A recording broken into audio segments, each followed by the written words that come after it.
Welcome to Sai life. காலையிலேருந்து எங்கள் ஏரியாவில் மழை விட்டு விட்டு பெஞ்சிட்ருக்கு. உங்கள் ஏரியாவிலலாம் மழை எப்படி விட்டு விட்டு பெய்யுதா இல்லை நல்லாவே மழை பெய்யுதான்னு சொல்லிட்டு முடிஞ்சால் கமெண்ட் பண்ணிடுங்க.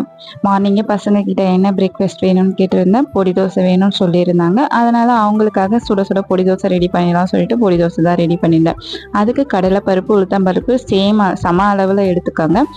கருவேப்பிலை காஞ்ச மிளகாய், கருவேப்பிலை போட்டு காஞ்ச மிளகாய் வறுத்திங்கன்னா வீடு ஃபுல்லாக நெடி பரவாது. 5 பல் பூண்டு தட்டி போட்டு நல்லா வதக்கி எடுத்துக்கோங்க. அது கூட வெள்ளை எள்ளு சேர்த்துக்கோங்க. அப்போ தான் பொடிக்கெல்லாம் ரொம்பவே நல்லா இருக்கும். கொஞ்சம் ஆறின உடனே பெருங்காயத்தூளும் கல்லுப்பும் போட்டு மிக்சி ஜாரில் போட்டு கிரைண்ட் பண்ணி எடுத்துக்கோங்க. பொடி தோசைக்கு தேவையான பொடியும் ரெடி ஆயிரும். இந்த பொடி நீங்கள் ஒரு 10 நாள் ஸ்டோர் பண்ணி கூட யூஸ் பண்ணலாம். ரொம்பவே நல்லா இருக்கும். அடுத்த வீடியோவில் சந்திப்போம். தேங்க்ஸ் ஃபார் த வாட்சிங். வீடியோஸ்லாம் பிடிச்சிருந்தா அப்படியே சப்ஸ்கிரைபும் பண்ணிடுங்க. பாய்.